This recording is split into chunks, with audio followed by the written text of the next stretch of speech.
নমস্কার, কেমন আছেন সবাই? সুপ্রিয়ার ঘর কাটা একটা ভিডিওতে সবাইকে স্বাগত। আজকে শুক্রবার, স্যারে যেহেতু বাড়িতে, তো প্রত্যেক দিনের থেকে আজকের দিনের রুটিনটা একটু আলাদা। সকালে আমার যে কাজ বাজ থাকে সেগুলো করলাম, স্যারে চা খাইলো, তারপর গোপালের জন্য একটু সুজি রান্না করলাম, মা গোপালকে দিল, তারপর তাদের খাওয়ার আয়োজন করলাম। এখন দুপুরবেলা সে বাজারে, মানে দুপুরের বাজার সে করতে গেছে। শুধু দুপুরের বাজার না, সারা সপ্তাহের বাজার তো একদিনেই হয়। এদিকে আমি দুপুরের রান্না এখন বসাইয়া দেব।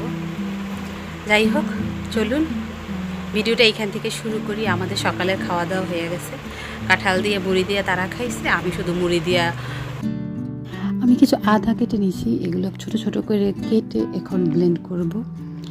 একসাথে ব্লেন্ড করে রাখলে ভালো হয়, যখন খুব প্রয়োজন তখন বের করে নেওয়া যায়। আর ছোটো ছোটো করে কাটলে ব্লেন্ডটা খুব ভালো হয়, ব্লেডের উপর চাপ কম পড়ে। কাণ্ড যা হয়েছে, যার জন্য আমি একদমই প্রস্তুত ছিলাম না। সারে বাজার থেকে আসছে, বাজার নিয়ে আমি সেগুলো মাছ কাটলাম। তারপর মাছ ধুইতে আসার সময় দেখি আমি এখানে কাঠবিড়ালির জন্য একটা ইঁদুরের কল পাইতে রাখছি, কলা দিয়ে। সেইখানে একটা বুলবুলি পাখি আটকা পড়ছে। কাঠবিড়ালি তো আমার প্রচণ্ড পরিমাণে ভালোবাসে, তার জন্য আমার সব এগুলো, চাল কুমড়া গাছ হোক, যে গাছই হোক, তার আগা ডোগা সব খেয়ে ফেলে। এই জন্যই করছিলাম যে ধইরা দরকার কাউরে দিয়ে দেবো, কিন্তু একদিনও তো বাধে নাই। আজকে এই বুলবুলি পাখিটা, তো আমি একে ছেড়ে দেবো এখন। আমার খুব কষ্ট লাগতেছে। পাড়াবি দেখেছে, চাপা দিছো কেন, চাপা দিছো কেন? ওর পা বাচ্ছে, হাত দিয়ে ধরো ধরো ধরো। খুবই ভাল লাগতেছে পাখিটাকে ছেড়ে দেওয়ার পরে, কারণ ওর মুক্ত আকাশে ওড়াটাই ওর জন্য সব থেকে বেশি সেফ। আমরা যতই খাঁচায় বন্দি করে পশু পাখি পালি, তাদের জন্য যে জায়গাটা সেখানে থাকাটাই সব থেকে ভালো। খুবই ক্লান্ত হয়ে গেছি মাছ কাটার পর। অনেকগুলো মাছ আনছে, যেহেতু বাজারগুলো আমি সাইড করে রেখে রেখে দিই, পরে এগুলো ধুবো। আমি না ধুয়ে ফ্রিজে শুয়ে ফেলবো।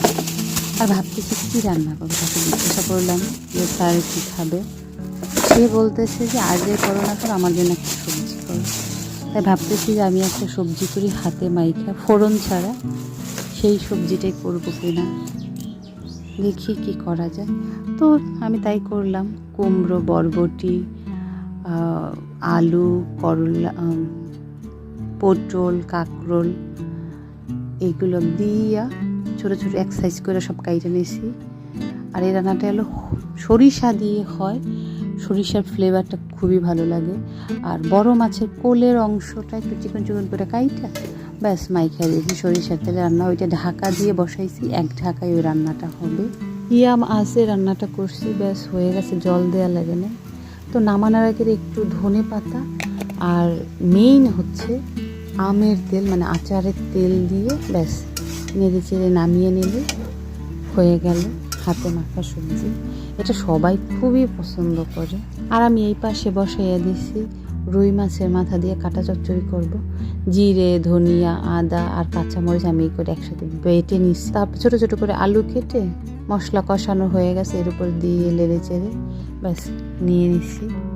এই পাশে বসাবে একটু ঢেঁড়সের ঝাল, সরিষা বাটা, কাঁচা লঙ্কা তেলের উপরে দিয়ে ব্যাস একটু মরিচের গুঁড়ো আর হলুদ দিয়ে নেড়েছে, সামান্য পরিমাণ লবণ দিয়ে যখনই একেবারে সরিষা থেকে তেলটা ছেড়ে দেবে, এই সময় একটু আগে থেকে একটু সতে করে রাখে ঢেঁড়সগুলো দিয়ে দেবো। কচি কচি ঢেঁড়সটা হলে ভালো হয়, এটা খেতে দারুণ লাগে।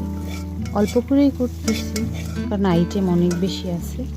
আর ওই পাশে আমার হয়ে গেছে মাছ, উপরে একটু কাঁচা মরিচ, ঘি আর গরম মশলা দিয়ে নামিয়ে নেব। যেহেতু শুক্রবার একদিনই বাড়িতে থাকে, তার জন্য চেষ্টা করি তার মনের মতো খাবারগুলো রান্না করতে।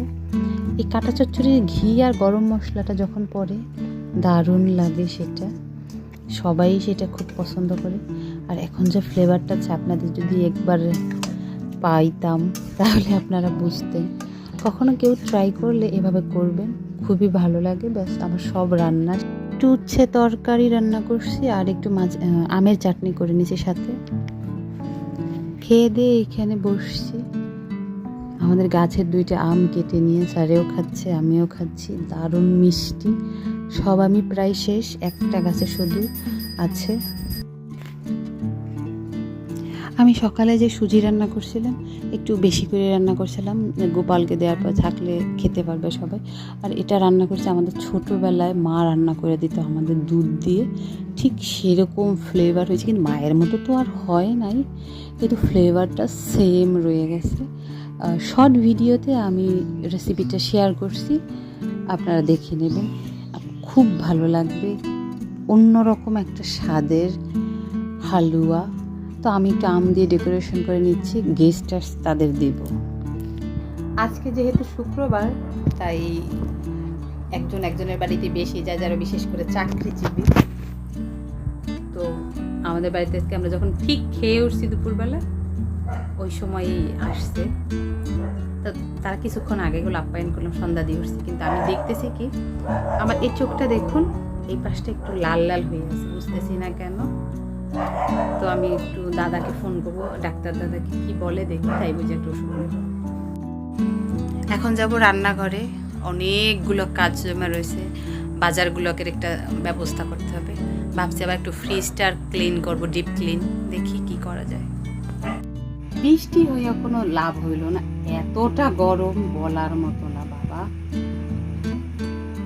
তো এখন আমি সন্ধ্যার পরই সব সবজি নিয়ে বসছি, কাটা ধোয়া সব কিছু করলাম। এখন ফ্রিজে ভরবো, তো ফ্রিজে ভরার আগে ফ্রিজটা একটু ক্লিন করবো। আমি চেষ্টা করি 15 দিন অন্তরে ফ্রিজটাকে একটু ক্লিন করে, যাতে আমার ভিতরে গন্ধটা অতই না হয়। আমি তো অত বেশি তরকারি রাখি না, এই যা রাখার বক্স ভরে কাঁচা সবজি রাখি, তারপর বারবার খোলা হয়, বন্ধ হয়, এবং কারেন্ট থাকে না, এই জন্য একটু ভিতরে কেমন একটা গন্ধ লাগে, আমার ভালো লাগে না।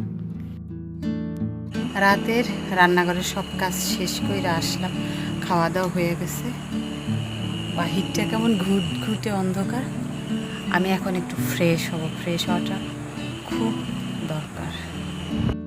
কি একটা অবস্থা দেখুন, আমাকে বাথরুম থেকে টাইনা বের করছে, কোথায় যেন পোড়া গন্ধ করতেছে। সে শুয়ে পড়ছিল, পোড়া গন্ধ মানে সে বলতেছে তার পোড়ার গন্ধ। আমি তো ভয় পেয়ে গেছি, ঘরের সব জায়গায় চেক করলাম, রান্নাঘরে চেক করলাম, এখন সে বাইরে গেছে চেক করার জন্য।